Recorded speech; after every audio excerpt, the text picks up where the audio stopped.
So in the most recent season of The Mandalorian, we see Moff Gideon commanding his fleets from an Arquitens-Class Light Cruiser. However, many were quick to point out that this doesn't appear to be a normal Arquitens. Today we'll take a look at some of the differences between Moff Gideon's command ship and a regular Arquitens-Class Light Cruiser. I'm Colin, and this is Sci-Fi Deep Dive.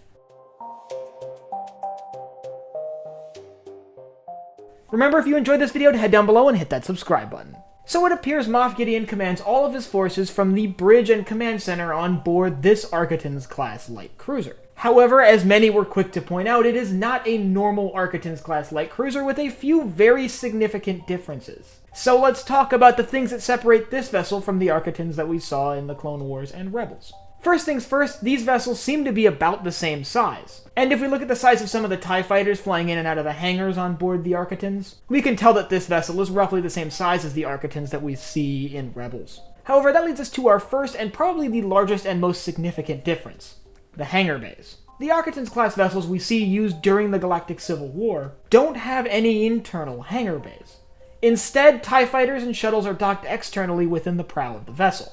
We see this used on multiple occasions, not just to dock TIE fighters, but to also dock executive shuttles coming to visit the vessel. This is distinctly different from what we see on Moff Gideon's vessel, where he appears to have a large T-shaped hangar bay, connecting either side of the lower superstructure, with a hangar bay opening at the prow of the vessel. Now, I don't know for sure, but I can make some assumptions as to how this hangar bay is used. It appears as though the two entrances on the side are used for recovering vessels, as well as landing transports coming to dock with and visit the vessel, while the hangar bay on the front is used specifically for launching TIE fighters. Basically, the forward hangar bay is almost just a launch tube. This makes sense since it appears to be narrower than the other two hangar bays. However, all of this hangar setup does appear to be rather small, and it kind of makes me think that maybe this was added on after the fact. It's entirely possible that these hangar bays weren't a standard modification made to the Arquitens, and were instead something that Moff Gideon himself personally requested done to this vessel. This would likely be in an effort to make it a more functional command ship. And there are plenty of advantages that come with an internal hangar bay. First off, it likely allowed this vessel to carry more fighters than a standard Arquitens-class light cruiser. It does appear to carry a significant number of TIE fighters on board, but this also allowed it to dock multiple shuttles. Things like Lambda and Sentinel class vessels, for example.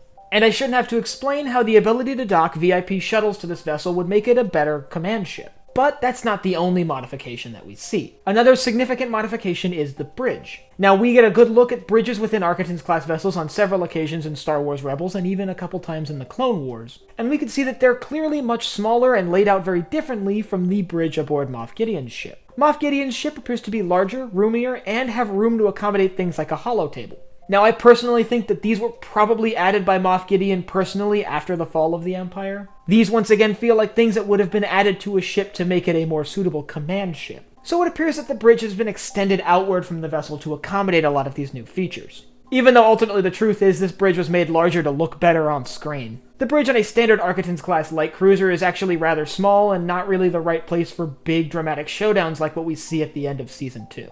So it totally makes sense why they'd extend the bridge to be larger. The holotable plays an important role in several scenes and was clearly added for story reasons, but would make sense once again from a command standpoint. After all, it makes sense that as a commander you would probably want to be able to see a holographic projection of any battlefield that you may be overseeing. This is why we see holotables present on the Venator and Imperial class Star Destroyer bridges.